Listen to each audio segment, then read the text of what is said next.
আসসালামু আলাইকুম এভরিওয়ান, শুভ সকাল সবাইকে। আজকে অনেক আগেই ঘুম থেকে উঠে পড়েছি, কারণ গতকালকে রাত্রে থেকেই আমি, সেলিম আর আব্দুল কাইয়ুম প্ল্যান করে রেখেছিলাম যে আমরা আগামীকাল সকালে খেজুরের রস খেতে যাব। খেজুরের রস খাইতে যাইতে চাইলে তাহলে সকালে খুব ভোরে ঘুম থেকে উঠতে হয়।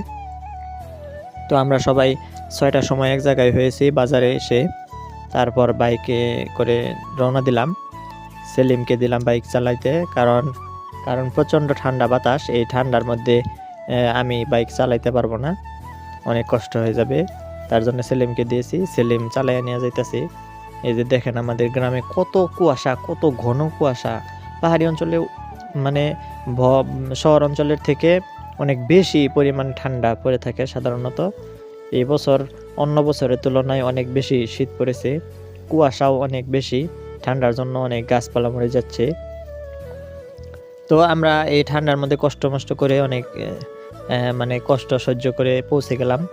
এটা হচ্ছে কাকরাইত বিপ্রবাড়ি, মধুপুর থানার ভিতরেই পড়েছে, মধুপুর থেকে 3 কিলোমিটার উত্তর দিকে। তো এসেই দেখলাম একজন আঙ্কেল এখানে খেজুর রস বিক্রি করতেছে।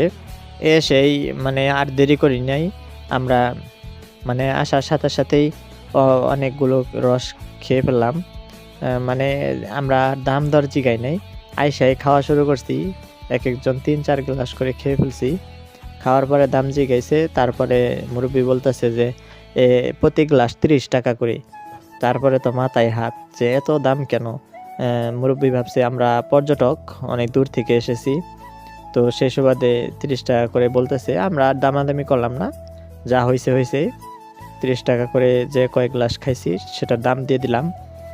তারপর এখানে কিছুক্ষণ অপেক্ষা করলাম, কারণ ঠান্ডায় হাত পা জমে গেছে। এখানে অনেক দূর দূরান্ত থেকে অনেক লোকজন আসে রস খাইতে। এই যে দেখেন আমার পিছনে অনেকগুলো লোক এসেছে, তারা নিয়ে যাচ্ছে বোতলে করে। তো আমরাও একটা প্ল্যান করলাম যে এখান থেকে কিছু রস বাড়িতে নিয়ে যাব, বাড়িতে যারা আছে তারাও খাইতে পারবে। তারপর একটা বয়ামে করে কিছু রস নিয়ে নিয়েছি।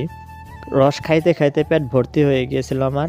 তারপরেও আমার সাথে যারা গেছে, আব্দুল কাইয়ুম, সেলিম, ওরা বলতেছে আরো খাও আরো খাও আরো খাও। তো খাইতে থাকলাম যতক্ষণ না পেট ভর্তি হয়ে যায়। সকাল সকাল খালি পেটে অনেকগুলো রস খেয়ে ফেললাম। রস খাইতে খাইতে দেখলাম যে আরো অনেক রস তারা গাছ থেকে নামিয়ে নিয়ে আসতেছে। দেখলাম হাড়ির ভিতরে রস, অনেক রস। তো আমরা রস টস খেয়ে বয়ামে করে রস নিয়ে তারপর আবার বাইক নিয়ে রওনা দিলাম। এবার হচ্ছে আমার চালিয়ে যাওয়ার পালা। তো এখন আমি চালিয়ে যাচ্ছি আর সেলিম ভিডিও করতেছে। আমরা 3 জন বাড়িতে চলে যাচ্ছি, আপনারাও বাড়িতে চলে যান। ভিডিও এই পর্যন্তই শেষ। পরবর্তী ভিডিও দেখার আমন্ত্রণ জানিয়ে আজকের ভিডিও শেষ করছি। সবাই ভালো থাকুন, সুস্থ থাকুন। আসসালামু আলাইকুম।